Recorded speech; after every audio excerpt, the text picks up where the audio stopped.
Welcome to What is Good, a podcast from the Texas Baptist Christian Life Commission, where we explore contemporary cultural issues through a biblical lens. Micah 6:8 says that God has told us what is good, that we're to do justice, to love kindness, and to walk humbly with Him. So whether you're seeking a better understanding of how to live that out, or you're just curious to understand a Christian perspective of what's happening in our culture, we hope that you'll find today's conversation helpful as we discuss what is good. All right, welcome back to What is Good, a podcast from the Texas Baptist Christian Life Commission, where we explore how followers of Jesus can pursue justice, kindness, and humility in everyday life. I am Katie Fruge. I am the director of the Christian Life Commission, and we have our whole team back. Woo woo! Hey guys, yay! I am joined by our associate director, David Sanchez. Hello, David. Hello. It's nice to be mentioned first. Always. So good.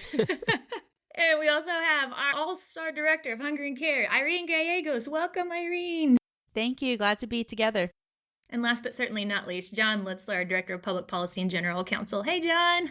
Hey, you guys. It's so good to be with you. It feels, I don't know if y'all feel this way, it feels like our break between last season and this season was so much longer than our first break. Definitely. And it's just been a hot minute since all four of us have been together. So this is a fun opportunity. It's a little bit of a unique episode where we are going to take you to the border in El Paso to discuss something the CLC has recently launched. This was an opportunity that myself, Irene, and John got to go to, but David didn't have the chance. He wasn't able to join us. You were all over West Texas, right? Where all were you at in that week while we were in El Paso? Yeah, I was in Lubbock with the Texas Tech BSM for a while, and I was in Plainview at Wayland Baptist University for like a pastor's conference, and their chapel and their BSM too. So Just I was doing busy. things also. He was. Yes. This really, in some ways, was something that we put together fairly quickly if you're talking about how long it takes to plan an event. But it was an idea that I felt like the Lord had given us, and we found our window, and we just had to kind of shoot our shot.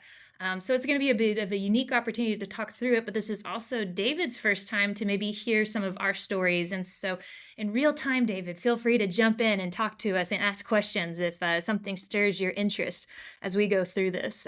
So as we talk about this visit to El Paso, it really was a simple goal at the beginning. It was really just to invite pastors in. It was a small pilot group of pastors, and we wanted to see, listen, and pray with those serving alongside the border and better understand what God's already doing through ministries like River Ministry, Isaac, and the Texas Baptist Hunger Offering. So kind of to set the stage, I have a question for all of us, is just wondering, is there been a time that you've had the opportunity to go on a mission or vision trip and it ended up having an impact on you, or perhaps the way you view the world or ministry life? Have you guys experienced something similar to this in your stories?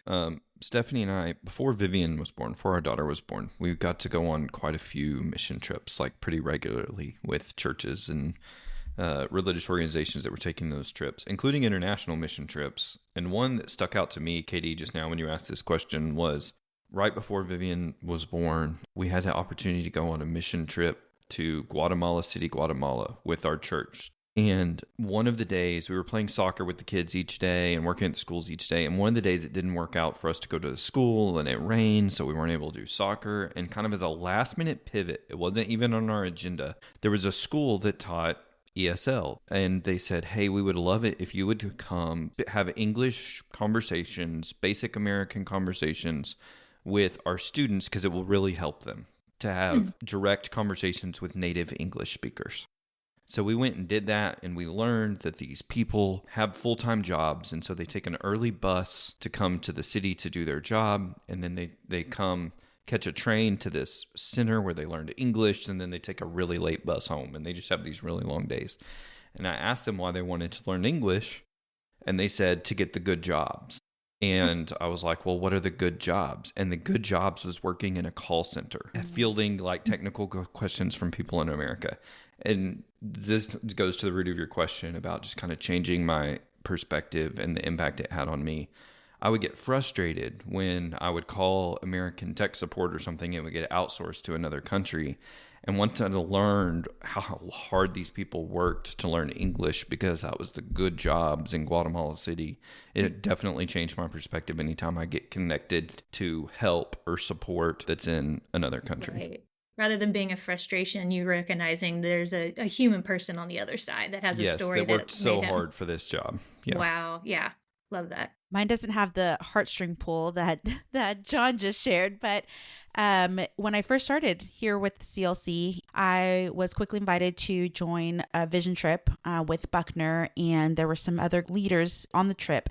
Really, it was a great experience to learn firsthand of how the hunger offering operates in support of ministries in other countries. One of the unique aspects of that trip was something very simple towards the end. Buckner Comms, their communications team, were interviewing families, and I was speaking with one of the boys who was being recorded. And I was talking to him in Spanish, and he kind of looked at me like he didn't really understand what I was saying. And so this little girl comes by, and they start chatting. And in Spanish, she's saying, "Do you not understand what she's saying?" And then he says, "No, I can't understand her." And I'm thinking, I'm understanding what you're saying. How can you not understand me? And then it clicked that there's different accents. There's different, you pronounce things differently. And so my dad is from Guatemala. And so I do understand the differences. And so instead of saying, when I said, because they were asking him to come sit in a certain space, and I said in Spanish, ve a sentarte de aquel lado. It was like, what? And so then I finally was like, click, let me use my Guatemalan accent. Vení acá, sentate ya. It just, there's a very different interesting. Yeah, you inflect in different points of the word, and similar words, same words even, but just different points. And so for me, that was just even an eye opener of just how, for me personally, it was like, okay, the advantage I have to be able to code switch, to be able to speak even different styles of Spanish, if you will. But then also for me, it was just a reminder of how beautifully diverse groups are. And even when you think you may understand a culture, there's just so many nuances to each culture. And to me, it was just beautiful to be reminded of diversity and the beauty of human creation, and how every culture is just so unique and so different. And the more time you spend with people, the more you really get to know them. Irene, I love that both of our experiences had to do with language. I'll be curious to see if David's experience has to do with language or if he takes us a different direction. I was going to say, I love that both of them have to do with Guatemala, because I would always go just to be with family and do lots of fireworks at Christmas. So that's my experience with Guatemala. It's a home away from home on my mom's side. I'd say a very big impact for me was my first summer on a mission trip to China for the summer, where we were working with college students who were learning English. So similar to you, John, in a way, like they're learning English, but interestingly enough, it's not as much for them to get a better job, if I'm remembering correctly, as it was, this was what the government told them they were going to major in. And just imagine living in a country where you take a test when you get out of high school that decides if you're going to college, and if you are, what you're going to major in for the benefit of society. Americans wouldn't stand for it. We would be like, what? I mean, even if it was what I wanted to do, if the government told me I was going to do it, then I'm going to do something else, because I don't do what you're telling me to do. But for them, it's like, no, this is how we're going to serve our country. We're doing our duty, because there's much more of a communal nature. There's more of a value in community than there is on individuality. But along with that was the fact that these students were living like 8 to a dorm room. Like 4 bunks in each little dorm room. Their dorm room was about the size of my dorm room at Howard Payne, but it had 4 bunks in it. And these students had 2, maybe 3 outfits total. And they'd often wear the same outfit 2 or 3 days in a row. And they were content, and they worked hard, and they studied harder than I did. So, That's incredible. Very Steve Jobs of them to have just the one outfit. You all don't know, Steve Jobs was famous for only having one outfit that he wore, but he probably had multiples of that He outfit. probably had many different...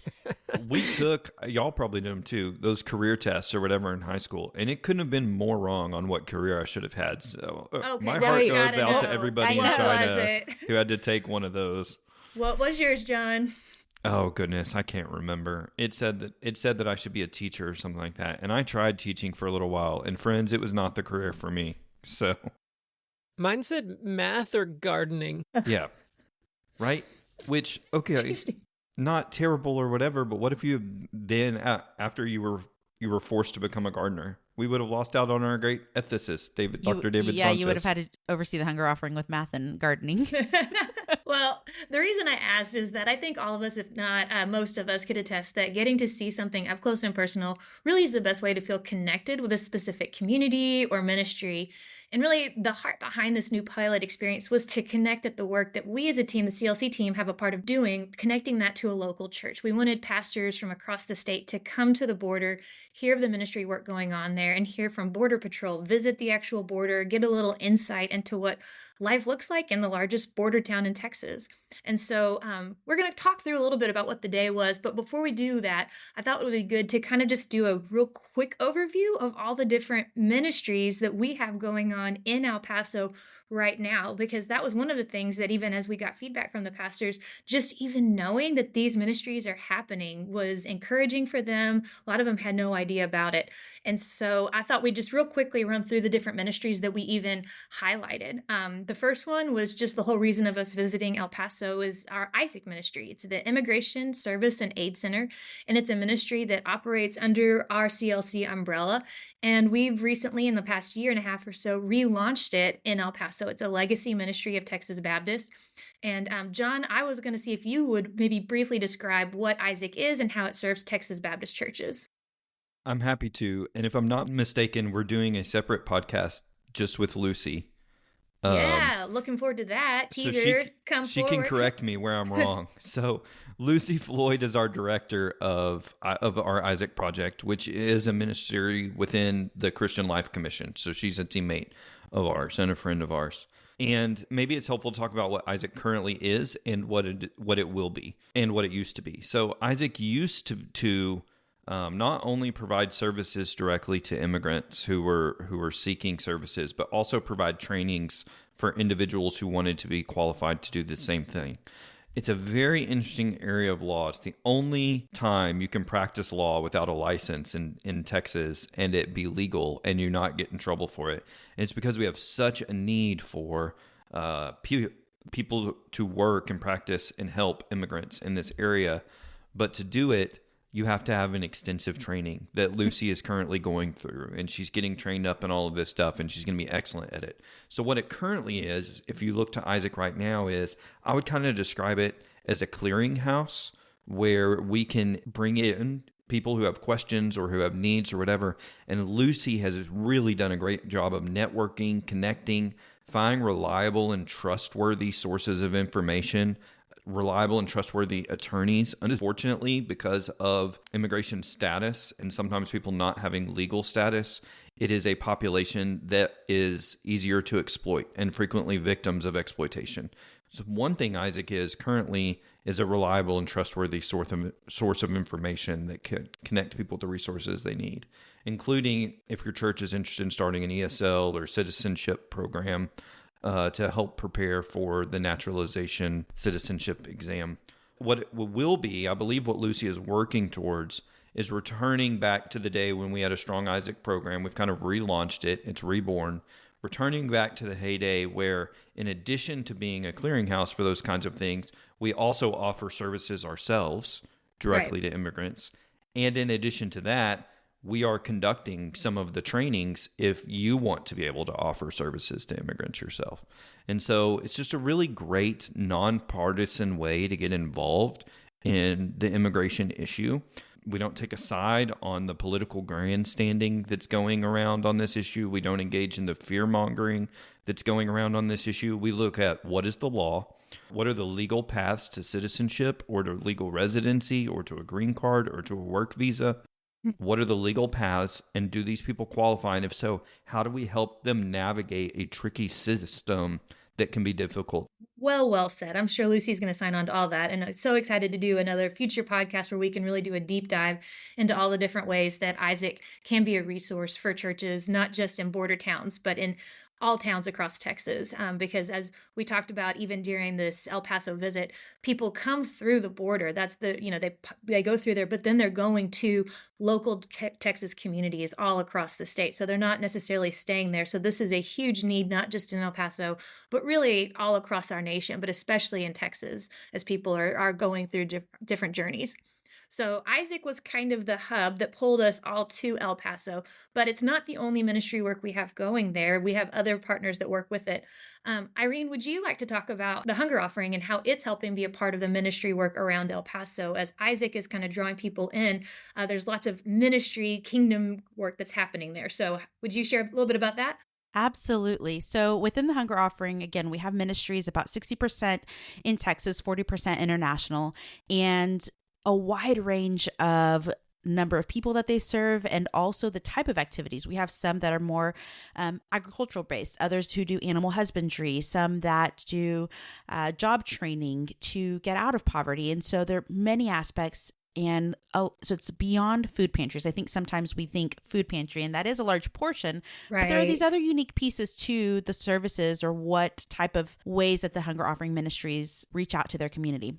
And so last year, I got to connect with the Mustard Seed Cafe in El Paso, and it's one of the many ministries. We also have churches who do local food pantries, some that provide warm meals to the community, and really, truly just a wide range, even through the El Paso Baptist Association, providing Thanksgiving baskets for the different community members. And so the Mustard Seed Cafe, when I went there last year, I thought, wow, you guys do so much here. And this is a fantastic ministry. So they have a cafe and it is donations based. So Carmen, who runs the cafe, says you can find an executive next to someone who's unsheltered. And you walk into this cafe, it's multiple tables set out, and it's almost like a nice restaurant too. Like it doesn't have a cafeteria, so like it feels like you're in a restaurant, right? It's so quaint. It's so quaint. And they even have a book corner. I was blown away. It was so nice.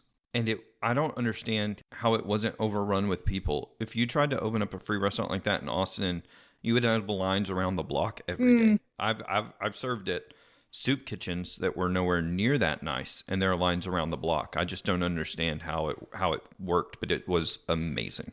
I'll touch on that even more. I want to finish kind of painting the picture of the cafe. So then you walk through this line and you're served a nutritious meal. That's one of the I have so many favorites, I think, of the Mustard Seed Cafe, but it's so unique because Carmen has such a heart for, hey, we need to combat kidney disease. We need to combat all these chronic health conditions of the people in the community, and we need to provide a nutritious meal for them. And so she is fully committed to sneaking in vegetables into the meal. And so you may be eating, I at least the day before, I went and had basically this kind of noodle, what you would think is maybe an Asian type noodle with, I think it was chicken. Think of like a chicken with chow mein, chicken chow mein maybe.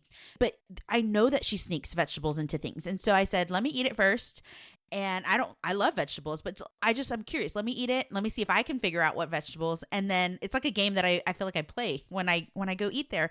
And it's amazing. She's like, and it has this vegetable and it has bell peppers and this and that. I'm like, it's fantastic. So the cafe, going to John's point, not only feeds people who come into the cafe, because she likes to consider those who may not be able to have access to coming to the cafe. And so they provide to-go meals to a senior center, to UTEP, University of Texas El Paso students, to maybe 2 other settings where there's people of vulnerable communities who may not have the access to come to the cafe, but she has the heart and the desire to provide healthy meals for them. So if I recall correctly, Irene, I think they said about 25% of their meals are served in the cafe and the other 75% are at those other locations you mentioned. I believe so. And they expanded the cafe because they, on a weekly basis, I think they went from pre-COVID 100 people to post-COVID close to 500 a week, somewhere around those numbers. So in addition to the cafe, you walk across a parking lot and they have the Amigos Garden. The Amigos Garden is a place where they have the produce there. They're raising, they're gardening, they have their vegetables there, and it's full of surrounded by pomegranate trees, which help for the bees and so forth. Beautiful pomegranate trees. They're Yes. huge. And they have it's all volunteer based. And so they have volunteers who are in this garden and put their heart and soul into maintaining this garden. And then on the backside of the garden, you have this greenhouse where they use aquaponics, and they have these microgreens that they are so proud of, that in one little handful of microgreens, there are X amount of minerals and vitamins and beyond my just imagination. And then in addition to that, behind the greenhouse, they have the bee area. I don't know, there's a name for it, but they have this bee area where they're also getting honey, and they resource share it with other beekeepers that have their own hive. Yeah, They're hives. They call them apiaries. There you go. Thank you. And so it's a beautiful community event. They even at times open up for people in the community to come and get produce from the garden. And so they oftentimes, if they have extra that they're not using in the kitchen, they'll just set them out in the cafe and people can take free vegetables from the cafe. So that's one of the ministries in El Paso that is just a beautiful ministry with a heart for people and combating the hunger needs in the area. It was so great. That was the first time I ever ate sunflower. Speaking of the microgreens, now I've had sunflower seeds. I mean, I played baseball growing up. I've had sunflower seeds, but actual sunflower, like the actual plant, Yes. they had these special varieties. They wouldn't grow as big as the ones that you may see in fields. It was a special microgreen variety, but they were so generous to just share the microgreens, let us try them. We got to try lots of yummy different greens. Yeah, it was really beautiful. It was awesome. Fun times. And so the Hunger Offering has several different ministries that are all there that we were able to highlight and speak to.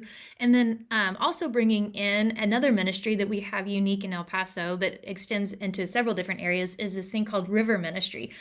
You may be familiar with that if you follow the Texas Baptist story. This is a historic legacy ministry of Texas Baptists.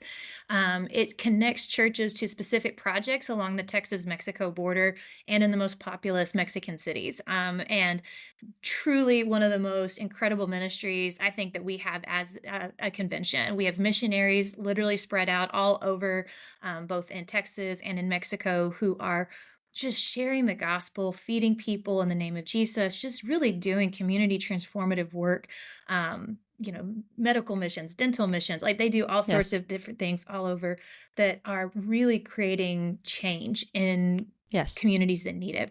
And so we wanted to highlight that too. And so that was kind of the framing for bringing all the pastors here, is to be able to see, if you've got a church over here in the middle of somewhere, Texas, because of your cooperation with Texas Baptist, you are playing a part in all of these things that are happening. And so that was kind of an exciting opportunity to get to put right before this group of pastors. So with that framing, let's walk through. It was a quick trip. It was 24 hours. We wanted to be very mindful that pastors' time is so precious. And so we were even just wanted to be respectful in the ask of how long we were going to ask them to give us of their time. And so it was about a 24-hour experience. It started at noon on a Thursday and wrapped up around noon on a Friday. So we were going to begin, the plan was to begin at 12 p.m. at the El Paso Baptist Association, which we want to just pause and say thank you to Larry Floyd for graciously hosting us and allowing us use of your facilities. But first, I just want to pause here and say this was the most nerve-wracking part to me, because do you guys remember what the building looked like at 11:55 a.m. on Thursday? Do you remember what you looked like, Katie, at 11:55? I think I was on the verge of an anxiety attack. We had gotten there at 10 o'clock maybe to start setting up tables and food and all that kind of stuff. And at 11:55, there were no pastors in that room. 0 people were there. The only text, I'm not going to call anybody out on the podcast, but the only text I had gotten that day was from someone who had signed up, who was like, hey, I'm not going to make it out, to El Paso or whatever. And I'm like, oh, I wonder how many other people are feeling similarly but didn't text us, right? I know. It was, I was so nervous. We had confirmations, and Lucy Floyd, our director of Isaac Ministries there, did a great job inviting local pastors to come in as well. And so we were expecting a pretty full room. And so it was quite the nerve-wracking thing to look at the clock and be like, we're supposed to start in 5 minutes and no one's here. But praise the Lord, people actually did show up. They showed up really fast too. Yes, so yes. starting at like 12:01, it was just like the floodgate opened and then everybody arrived. It was, I remember the joys and accolations when we actually saw people walking through the door. Like, oh, thank you, Lord, they actually showed up. This is wonderful. Maybe they were convening or greeting outside and we were just inside wondering where they're, well, I don't know, in the far parking lot where we couldn't see. Who knows? Who knows? But it was much to my relief and joy that they all showed up. So we were able to get this started. We started not too late, to be honest. For as empty as it was at 11:55, I felt like we started it pretty quickly. We were able to organize and have 3 different agents from Border Patrol joining us for the first section of the morning or the afternoon. And we did end up pivoting. So the Border Patrol obviously have a full-time job. They are very busy. And so they gave us graciously an hour and said, we'll come early if you can put us at the front. So we asked for 30 minutes of their time, and with the expectation that they would be able to share, maybe do some quick Q&A, and that they'd be able to be out of there within the first 30 minutes. That was kind of what we had slotted for them.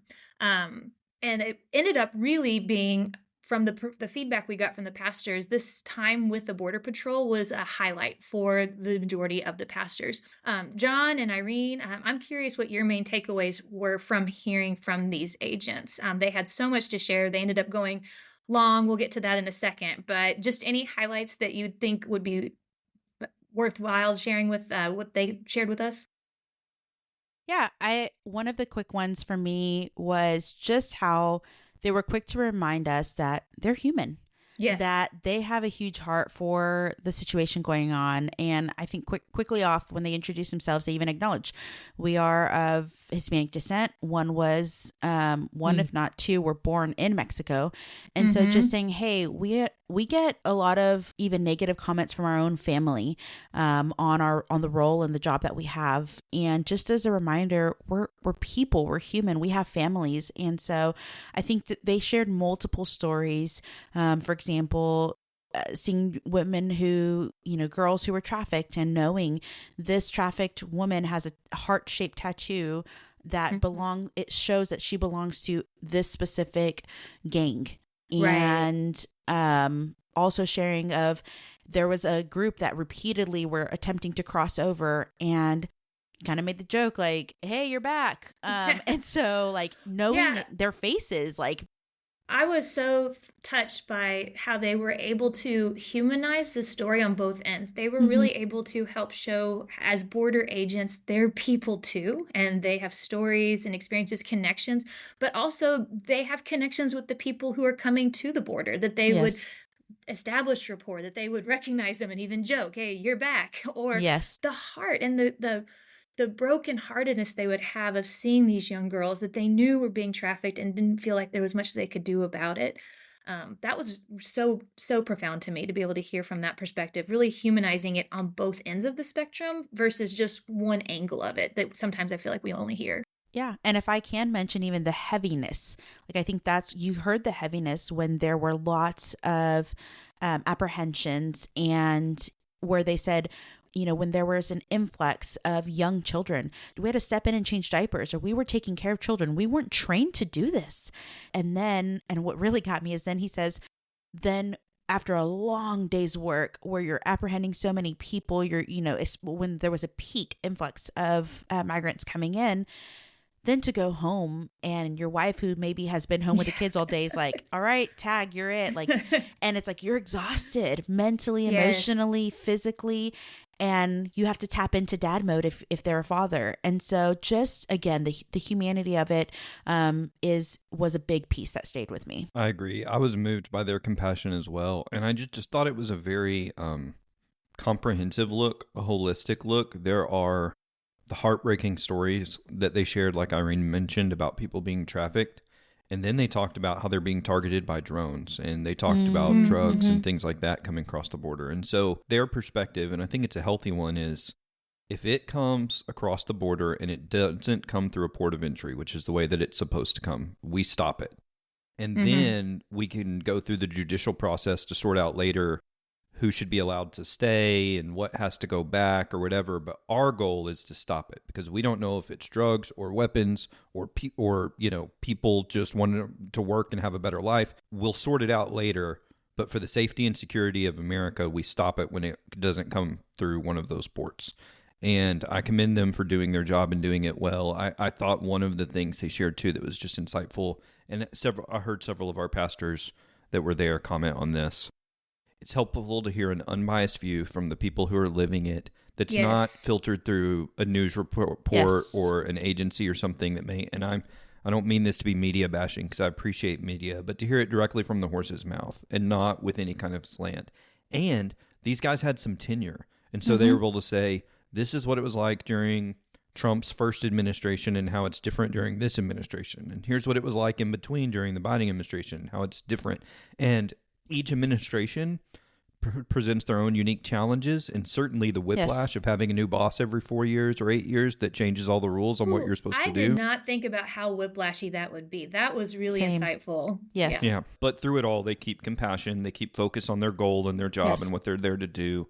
And I agree with your assessment, Katie. I think our pastors got a lot out of it, and I know I did too. And to your point, John, with the media, again, it's they said if you take away anything, it was more of a be mindful of the stories, be mindful of what you're hearing.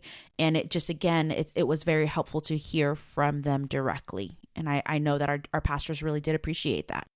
Yeah, I think I remember one pastor saying, it's just nice to hear from someone who's not running for a political office. Yes. So we are thankful that the agents joined us and spent so much time sharing from their perspective, so much sharing that we started to go long and had a lot of ground to still cover before we were supposed to take what we called the El Paso tour. It was so great, though, to hear the human side of the stories from the agents' perspectives, who are both human themselves, obviously, but also, as we said, saw the humanity of those who are coming across the border that they're called to protect. So it was very powerful to me to have them really help humanize it and frame it for the next 24 hours. But additionally, I think it was also important to not just humanize this story, but as Texas Baptists, we wanted to connect it back to the local church. And so thankful, John, there's a lot of pivoting in this afternoon, by the way. That's just really cool. But we were a little nervous about going long, but you did such a great job coming up and sharing, following the Border Patrol, connecting what they had to say with policy in the local church. So I wondered if you might just give a real quick brief summary of what you shared with the pastors to kind of help pull it back to the church. We had kind of heard it at the meta level at the Border Patrol agents, and we really wanted to help them see how this connected to their local communities. Yeah. So I had actually offered to Katie, I'm like, we can skip my part. The Border Patrol was going so great. And for guys who were apparently on a tight schedule, they weren't in a hurry to get out of there. Once they started talking, they were happy to keep talking with us, which was great. They were very generous with their time. And Katie's like, no, get up there and go through it real quick, and I'm glad that she encouraged me to do that, because it was such a treat to get to talk to our pastors about, the work of the CLC and what we were doing and how we were connecting to this. I gave them an update on a law that had been passed in 2023, and then some updates on legislation that had come out in 2025 and how it might affect them. And then we also addressed, and our CLC has addressed this previously, but back in January of this year, the acting U.S. Secretary of Homeland Security issued a directive eliminating prior guidance about making or avoiding arrests in sensitive locations. So previously, in 2011, ICE and CPB had been given guidance, hey, there are these sensitive areas, hospitals, schools, churches, try to avoid making arrests there. We don't want you to make arrests there.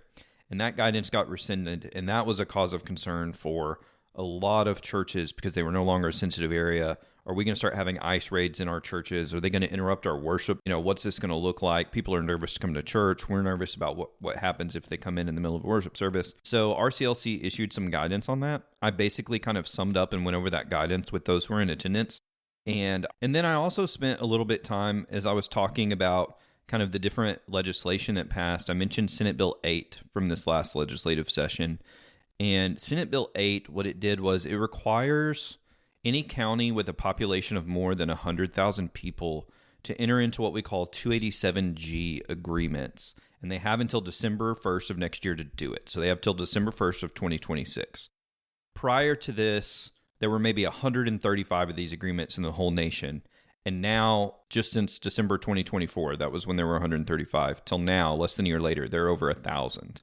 And it seems like I'm reading about them in the news all the time. And what a 287G agreement is, it's an agreement between the federal government and local law enforcement that has to deal with immigration enforcement. And there are different levels. So I was able to walk through the 3 different levels, the different models, I guess you could say. You can really customize the agreement however you want, but there are 3 widely accepted models.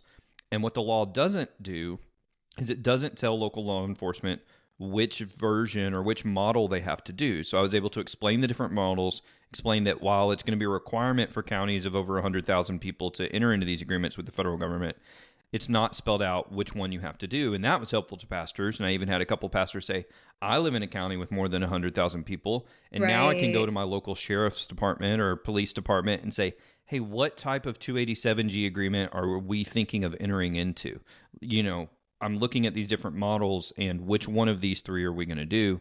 Mm-hmm. And it continues to be a source. I mean, this was after our trip to El Paso, but just this last week, I shared an article with y'all, I think, of Dallas rejecting a 287G agreement that was going to pay them something like, I can't remember the amount, was it $25 million or something? It was the federal government was going to give them for this, and Dallas rejected it. And so then the mayor said, hey, let's look into why we rejected this. I want some public transparency here. And so already we're seeing these agreements kind of coming to the forefront in some communities, and there's going to be debates among city councils and citizen input and pushback and all of that. So it was just good to be able to get out in front of that a little bit and explain to the pastors, this is coming within the next year. Your county probably hasn't done this yet, but they probably, if you're in a large county, they'll have to. If you're not in a large county, they don't have to. But some counties of under 100,000 are doing it voluntarily. And so I just got a few minutes to share things like that with them, and just got some positive feedback from the pastors. I think they benefited from kind of learning what was going on in Texas on this front. Yeah, it definitely helped take what the Border Patrol were saying as far as their experience in El Paso, but then connecting it with what might be happening in their own local communities. I felt like it was a really helpful, good segue into the next part of the conversation to be able to move it along. Believe it or not, John was able to almost catch us back up on time. You did a great job doing that. Unheard of for an attorney to go short. I just pretended I was on this podcast and I didn't want us to run long. It was really good. And then finally, after John spoke, we had one other guest speaker that we had joining us, Brother Exequiel San Miguel, pastor of Iglesia Bautista El Camino in El Paso. I butchered that probably, but did my best. And his ministry is Christian Immigration Services. That's based out of his church. But they are a recognized organization with the Department of Justice after being Isaac certified and receiving accreditation 10 years ago. And so they went through Isaac over 10 years ago, saw the value of it, and were able to share about what their ministry work looks like. He and his daughter, who also works for the Christian Immigration Services, for me were some of my favorite parts of the day. First of all, because he was hilarious. One of the funniest speakers, pastors I've seen in quite some time. And second, I felt like he just did a really great job of connecting the work of shepherding a local congregation with the real needs of immigration assistance for church members. Just sharing about what his day in, day out life looks like as a pastor, as in servicing people, and the ways that he was maybe reading a letter that the government had sent a congregant because they weren't confident in their English, and so he was reading it to translate it, or maybe it was assisting them or giving them guidance and realizing, oh, this is actually legal guidance. Like this is actually illegal. Like maybe our church should get some certification on this because it's a real need in our community, but we don't have the training or the authority to actually be able to do any of this stuff. So I really appreciated getting to hear from him. And Irene and John, if you want to share any of your highlights from hearing from Hermano Exequiel, I loved getting to hear from him just in his pastoral heart as he approached this legal kind of murky area. For me, the quick take was simply remembering how people just fall into the hands of attorneys who might take advantage of the situation, and they're desperate for finding the right legal support for and guidance and counsel, and who do you turn to? Where do you go? And I just think of how many people who are seeking immigration services, how many attorneys do they just have in their phone book? I think just seeing that the high need for their work is what stood out to me. Yeah, just really thankful that hermano Exequiel joined us with his daughter. It was so cool to hear about the ministry and the work that they're doing as a real extension of what the church itself as a ministry and service to the El Paso community. Just a neat story, and really cool to be able to kind of highlight the Border Patrol, bring it to a church level, and then say, now here's a local church and here's how they're engaging in the issue. And I feel like it kind of gave the pastors some food for thought onto what this could look like in their church community, or what ministry could look like within their unique settings. So really appreciated them coming. And so, believe it or not, after 40 minutes going long with the border agents, we ended up only being 10 minutes late starting our El Paso tour with the pastors, because one of the things is we wanted to physically invite them to come to El Paso, to go and see El Paso and visit the Texas border. So we didn't want to skip that part of it, because it was kind of part of the big draw to the whole thing. So it was a fun opportunity to be able to do that. We more or less all fit together. It was kind of a fun part, not without its own hiccups, but we were able to have a 15-passenger van. And by we, I mean most of the pastors, Dr. Guarneri and John, all fit in one van. And then the ladies kind of had our own little minivan. So John, since you were the CLC passenger on the bus, would you like to share about where we went, the stops along the way, and anything memorable about the bus experience that you'd like to share? Well, the most memorable thing for me, unfortunately, the most memorable thing was the air conditioning didn't work. And so it was hot, and you pack all of these guys into the back of the 15-passenger bus. We were making jokes about it, but it was like, hey, if the first part felt like a conference, now it feels like a real mission trip. It's not a real mission trip till you pile into a van with no AC. But I just thought it was great to actually see some of the stuff that we had talked about. So I'm not going to remember the details well, but one of the things the Border Patrol agents talked about was during the height of border crossings, where they were just getting this massive influx. El Paso had kind of had to set up this camp on the edge of town, where there was this massive concrete slab, and they put up these lights and they put these tents where people were being held because there was just such an influx. They didn't have everywhere for them to go. And they talked about how much food and water and electricity this camp used. And it was one thing to hear it, but we actually drove past where it had been located on our El Paso tour. And so for them to just say, oh yeah, by the way, this is the camp the Border Patrol agents we're talking about, and to see it and to see what, the size of the facility or whatever, it was just kind of one of those things where I hear people talk about this a lot with like the Holy Land. It's one thing to read about it in Scripture. It's another thing to actually go to the sites and see them with your own eyes. And so it's one thing to hear about some of these things that are happening on the news. It's another thing to actually go out there. I thought the border wall trip was also particularly moving and powerful. It's interesting. We were kind of just recapping afterwards, and some people wanted to go up and touch it. Some people couldn't quite bring themselves to come touch it. But we had all been to the border before, but the way that it worked when we went to McAllen was we just drove through the wall, through an opening in the wall, a gate in the wall, and then went down to the river, which was the actual border.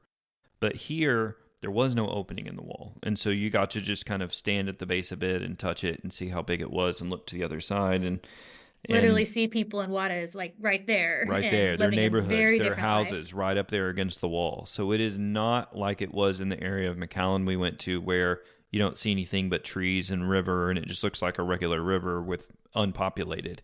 You can see the split right between neighborhoods, right between houses, where this wall is. So thought that was a really powerful stop on the trip as well. Yeah. I think if I remember correctly from what the Border Patrol agents, that temporary facilities that we all visited that you mentioned cost roughly $650 million for that temporary facility from its beginning to end. So almost $1 billion was spent just on being able to give some people somewhere to go as they were crossing the border. And that was in less than a year. I can't remember how many million it was a day, but it was, 10 million a day or 8 million a day. It was something very high. Yeah, bringing in all the water, bringing in the electricity, all of those things. It was not built to be able to handle those types of numbers. So it was a costly thing for sure. Irene, I'd be curious just to hear your thoughts on just why do you think it was so impactful to actually go out and see the sweeping landscapes of El Paso and actually visit the border wall? We got to see so many different things. Where did you feel like, why do you feel like that was so impactful? Yeah, I think mainly those who were on the trip. It was a group of pastors, and so pastors who have a heart for people, who want to shepherd the flock, and so getting to see the reality of life in these, in this community and the spaces that we were in, I think just really brought home a lot of the stories that maybe they've heard, and they had their own personal connections. And there's some of the pastors that were there who brought in their own stories of family members going through immigration processes. And so I think it just really, it resonated with people for different reasons. I think even just going up to the wall, those who, John mentioned there were some who did go up to the wall. I was curious if that was more of a prayerful experience, if it was just a heartfelt, like a breaking, like maybe even a disheartening experience. I was one who didn't bring myself to go up to the wall. And there was just something within me of a blurred line of it doesn't feel any different on the other side than on this side. And so, but then also this mixed feeling of my mother-in-law and father-in-law were two that crossed over on foot. And there's just these mixed emotions and feelings. Yeah. It was hard to personally process all, but it was also beautiful just to see. You just saw the desire to want to respond and love our neighbor, not just our neighbor being the person next door, but how can I be part of this? How can I be part of an outpouring of love, of God's love? Very true. So we kind of ended the El Paso tour visiting the border wall. And from there, it had been a pretty full couple of hours. We had really packed it in. And so we gave the pastors a much needed, I think, appreciated break just to kind of be able to internalize, think about all the content that they had been able to be exposed to up to that point, check into their hotel and all sorts of stuff like that. And so we got a little bit of a break in our schedule to come back to the El Paso Association that evening for dinner, where Irene, thank you. She became the unofficial official interpreter for the evening, where you did a fantastic job for those of us who need a little help with that. But Irene, would you share, as the unofficial official interpreter of the evening, about the special guests that Mario had brought with us to be able to hear from and just learn from some of their stories? Yes, so we had River Ministry missionaries with us, and many who were associated with the Regional Association of Northern Chihuahua. And they were very proud and grateful to share about their feeding centers. And so the hunger offering in particular is a good support for the feeding centers that happen within River Ministry, and specifically in Northern Chihuahua. And what I appreciate was you saw Hermano Salazar, his heart to just say, we want and welcome accountability because we want to be the best stewards possible. We understand that these funds are given sacrificially and generously. And so we want to show you, and they literally had stacks of books of reports. We want to show you, here's where every dollar went. Here is not only where it went, but here are the number of people who have come to faith. Here are the number of people who have been discipled, and so it was, you saw just their heart behind, hey, we want to be the best stewards because we understand these funds don't come lightly. And there are people who sacrifice to give to the hunger offering so that we can be able to feed people here in Northern Chihuahua. And so that was beautiful. And then in addition to that, to say, not only are we feeding people, but we are pastors ourselves. This is our regional association. So we care about discipleship. We care about evangelism. We care about the gospel. Yes. It was also fun too. Just, David, one of the things we did is we all just stood up and kind of gave a little bit of this is who I am, this is where I come from. And several of the missionaries who came were able to do a little bit in English and Spanish. And then several, like myself, just did it in English.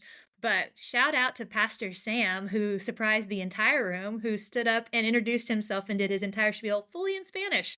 No idea that Pastor Sam could do From that. FBC Henrietta, if I'm not mistaken. FBC Henrietta.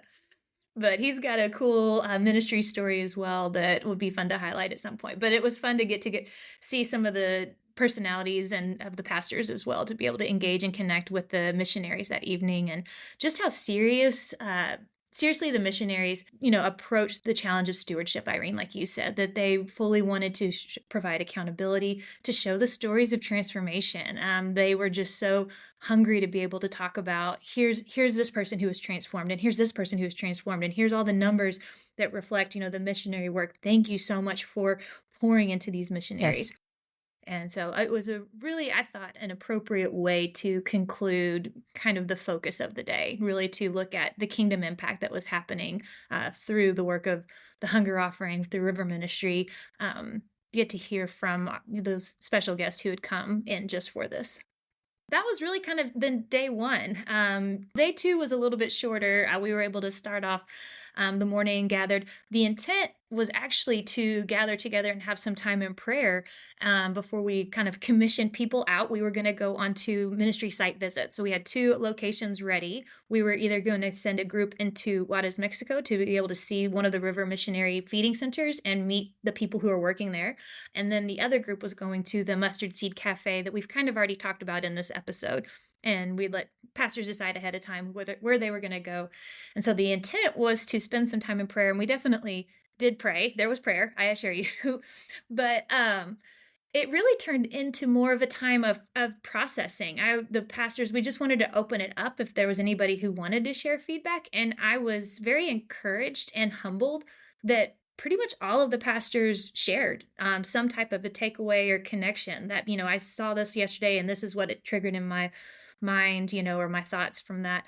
It was a real moving time that I was not expecting. It was kind of a sweet gift that the Spirit I felt like was leading in. So I just kind of stepped back and I was like, all right, we're going to follow where feels like the Spirit is leading right now. Did you guys sense that as well? 100%. And even just to hear pastors say, here's who I've already contacted, or here is who I plan to go back and contact and get more information. And so that was really neat. Yeah, that was the session where I learned what I shared earlier, which is that one of the pastors was wanting to go talk to his county law enforcement about the 287G agreements, all that kind of stuff. And so to Irene's point, they're practical takeaway. It's already, They're thinking about how they're going to go apply this when they get back. And I thought that was really great.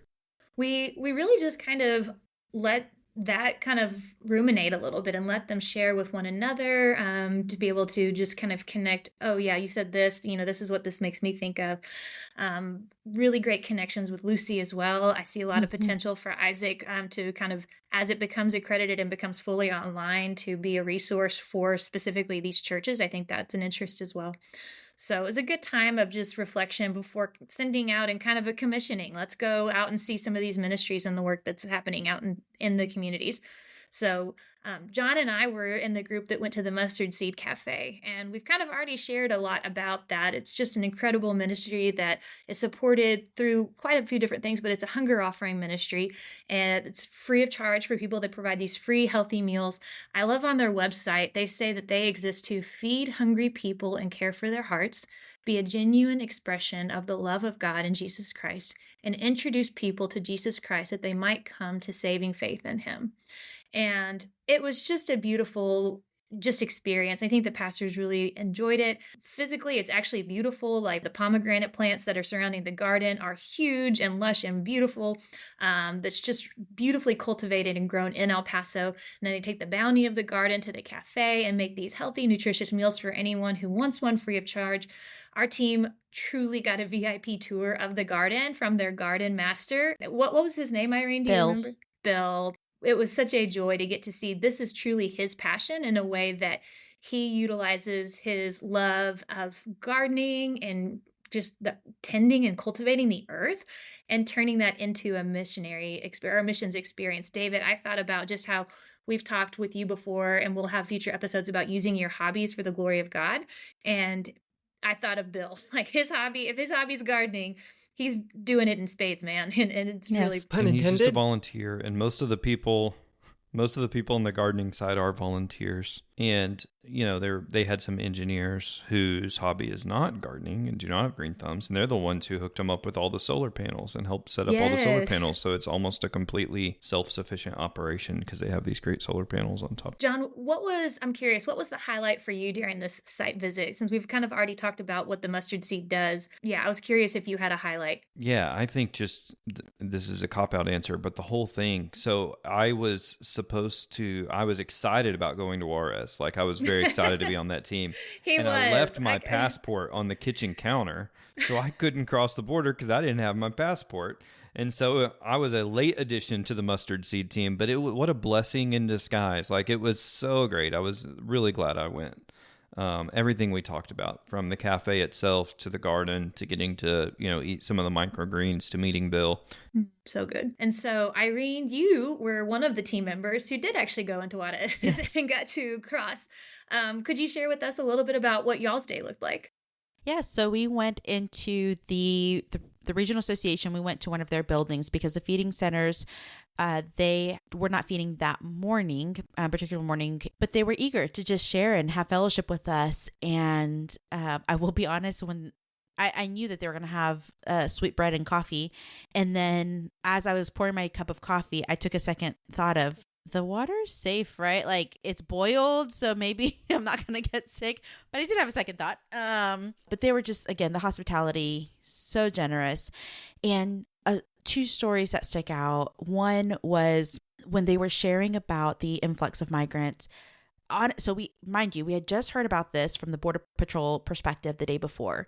And I've heard stories even from Dr. Guarnetti when he was in McAllen, serving as pastor of Calvary, and their response in when there was an influx of migrants. But truthfully, I don't know that I considered our brothers and sisters in Mexico and their response. And so to hear that they pivoted as an association, they said, we have people in the streets. We have so many people in the streets. We need to do something about this. And so they took a building that they were not using, converted it into this temporary housing, and at one point had 140 people in there, and basically said, we love the Lord and we want to invite you into this home, as you need it. And so they tried they just had to come up with rules and regulations and pots and pans and to try to just make this into a makeshift temporary housing. And so just like, again, on the Texas side, you had the government put up this makeshift, I think 6 football fields worth is what they said, or something like that. That sounds right. On the Mexico side, you had a local association say, we've got this makeshift house that we're going to invite our neighbors into. And they also invited them, for those who wanted to attend a church service. They were attending church services, and they said, we had the nations here. We had people from all, different parts of Central America, all of really just different parts of Latin America. But then they said, we had people from Egypt. We had people from China there. I mean, just an influx of people coming through Mexico to get into the U.S. And what was so neat to me is that they said, we have a pastor, I forgot his name, but this pastor is now blind due to health reasons, but he has the Word of God memorized. And so he preaches because it's in his mind. Like, he knows so much scripture and so many verses. And so he still preaches. And there was an individual, a young man from China, who was there. And I'm assuming, they didn't say how, but I'm assuming he would have had an app translation. And so through the preaching of a blind Mexican pastor, a Chinese young man came to know the Lord in Juarez, Mexico. And so it was beautiful. And again, just beyond, I was moved to tears literally, because they said there's so many people in the streets that we made this housing available, but then we just couldn't help but bring people into our own homes. And so the outpouring again to love the neighbor, to care for others, the compassion that they had was beyond me. And the second is then a comment towards the end was, we're so delighted that you all would come see us today, because the media paints the danger in Juarez. And yes, there's danger. As you can see, we take care of those who come. And so we miss the groups who would come and do mission trips here. they miss that, because they said when we have people and groups come from the US, it gives us an added support by the ability, the number of hands and people that we have who are able to voice the love of God to our neighbors here. And it also just helps us to be encouraged that we have brothers and sisters across the globe. And so we miss people coming here into Mexico. And so that for me was very moving and truthfully, on last week I was in McAllen, and on my way back I sat next to a lady who was coming from a 3-week mission trip in Reynosa. And so we even got to chat about that. And she was from Nashville, Tennessee. And so just how, again, there are groups in Mexico who miss the U.S. groups coming and being added support for their community, but also for them personally as brothers and sisters in Christ. Well, I'm so thankful that we were able to do this, and for the honor of having the pastors give us their time. In the feedback survey we sent to the pilot experience pastors, I was so humbled. 100% of the respondents said that they would go on another trip with us, which is just truly inspiring, and just so thankful for that. It was a wonderful time getting to know other pastors, letting them get to know our work better, really highlighting our Baptist cooperation, that a church in, we talked about Pastor Sam earlier, but, Henrietta, Texas, through Baptist Partnership is actively supporting and serving in the ministry work in El Paso and in Mexico. And it's a true honor to get to bring them to the front lines and just be able to actually see and experience the ministry work being done. So overall, it was a really great experience. The only thing that would have made it even better is if our own David Sanchez could have been able to join it. David, we missed you so much, but hopefully it was encouraging or exciting for you to be able to hear kind of the real-time breakdown of what we did for 24 hours in El Paso. Yeah, I think what impressed me the most is just how holistic the trip was, like looking at things from so many different angles, from ministry side, pastor side, the border agents. I'm sure everyone who was there was probably really impressed by that as well, and just the fact that you're getting such a bigger picture, and again, without the slants, you're just hearing from people and getting to make decisions and opinions for yourself, not being told what to think. Yeah, absolutely. Well, this is definitely the first of more to come. And so please be following us to stay updated as we announce other locations and sites and trips and opportunities for that, because I definitely felt encouraged and inspired and feel like this is something that we're looking forward to being able to do again, hopefully in the not too distant future, hopefully with David Sanchez joining us as well. So, as always, as we conclude this episode, we have one final question for everyone, and that is, what is good? Irene, how about you go first? Yes. Mine is very practical. I have been able to get places and spaces of my home decluttered. I just feel like in recent weeks, even just overnight, like one night travel for work, just throws us off our rhythm and routine. And so I've had just about every week, I've had one event and just overnight trips for work. But it just seems like all throughout the whole month of October, it's just felt out of rhythm here at home. And so it's nice to get the laundry actually folded and put up. And it's out of the chair. Everybody's got the chair where the laundry just sits until I can see my kitchen table again, my island. And so it's just nice because I feel like that organized space helps my mind and attitude overall. So 100%. Very glad for that. Oh, I celebrate that with you. I love that. So good. Somebody else? What is good?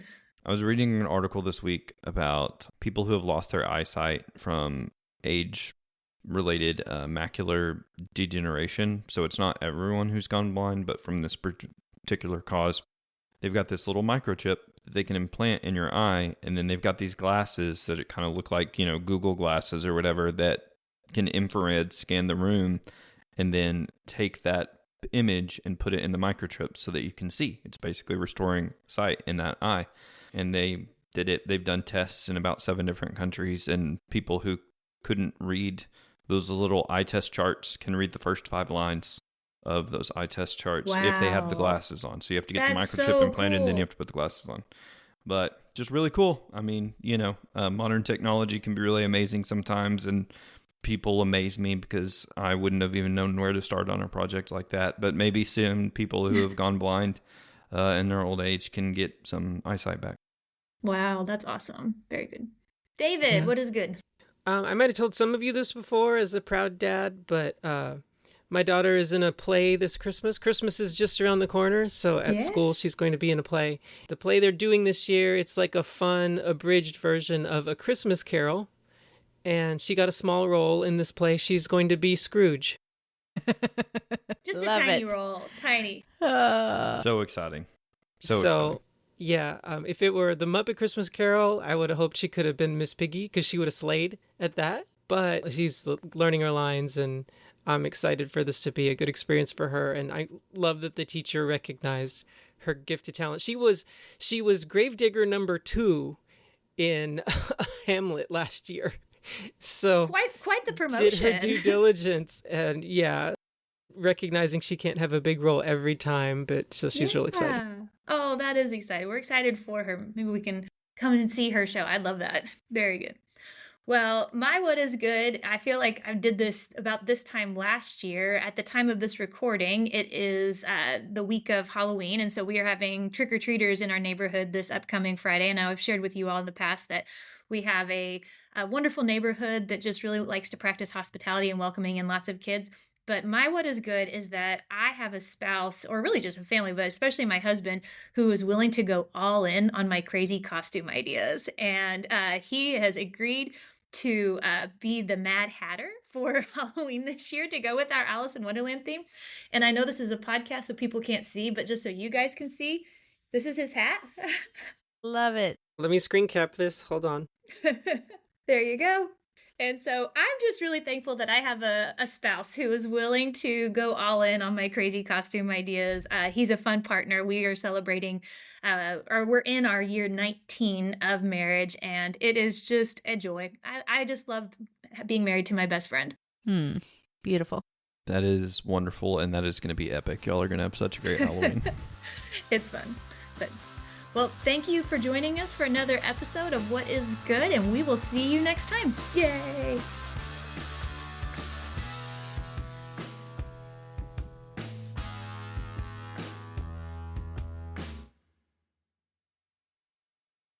All right. Getting it ready. It's been a while Can I since use that rolled for one. the outtakes? Sure. You should know anytime we're recording that it's fair game for David. Like warming up for a singing competition. Mommy made me mash my M&Ms. Eve has her favorite warm up right now is her teacher has her do like a quick inhale with her nose, and then breathes out, and then she has to sing the word taxi, and she's like, taxi, and she goes up and down like the scale. I've never heard that one. It does something it makes you intentionally engage your diaphragm or something. I'm not sure, but she loves it, and it's the most annoying warm up of all of them. She's just David, do you have a warm up? I stretch. Just again, picture, I always imagine you three singing and then me, ding, ding, with the triangle. And finger cymbals. Oh, yes.